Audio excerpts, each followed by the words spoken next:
E eu acho que é uma ótima oportunidade que a gente tem para esclarecer esse tipo de coisa. Então vamos lá. Quando a gente fala de imunidade, pessoal, de uma forma geral, vamos entender como é que o nosso corpo ele reage a uma agressão, tá? Então, primeira coisa, quando um vírus que a gente nunca viu na vida entra no nosso organismo, a primeira linha de defesa, a primeira barreira, é um tipo de imunidade que a gente chama de imunidade inata. Então a gente nasceu com soldados, digamos assim, que vão promover uma guerra contra qualquer inimigo, uma guerra genérica, digamos assim. Obviamente, como ela é genérica, ela não é tão eficiente quanto o anticorpo específico contra aquela doença. Mas para que serve essa primeira linha de defesa? Para tentar evitar que o vírus se replique demais, suba demais a carga viral e dar tempo para o nosso organismo preparar os anticorpos específicos. Tá? Essa imunidade a gente tem dificuldade em medir. Para a gente medir hoje, a gente precisa de uma técnica genética complicada, que se chama amplificação de exoma, não faz em qualquer lugar, é caro e etc.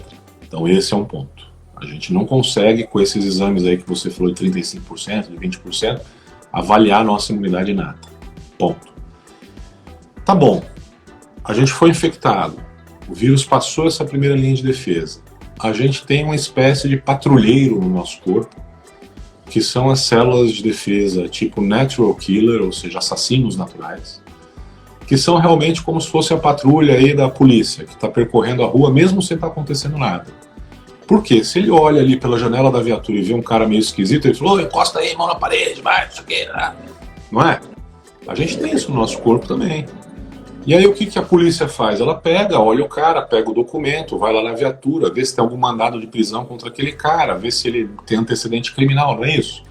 A nossa célula natural killer, ela pega aquele invasor e ela vai checar no banco de dados do nosso corpo se esse invasor é algum procurado, se é alguém que tem um retrato falado lá já no nosso banco de dados.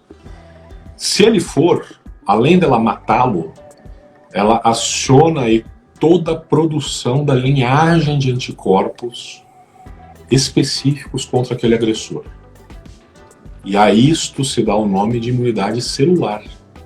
Então vai ser produzida uma célula específica contra aquele agressor. Não, eu não conheço esse agressor, é a primeira vez que ele está entrando aqui no nosso corpo. Aí o que a Natural Killer faz? Ela faz um retrato falado desse agressor, mata ele e apresenta esse retrato falado para uma outra célula que é o linfócito do tipo B. Esse linfócito do tipo B, ele vai para o centro germinativo, que são centros, verdadeiros quartéis generais, digamos assim, imunológicos, e lá ele começa, por influência de uma série de mediadores, a produzir células anticorpos específicos contra esse novo agressor. Depois que ele produziu um monte de anticorpos e que a infecção foi debelada, esse linfócito B ele se recolhe para o interior da medula. E ele forma uma memória, como se fosse um HD, que é a memória celular.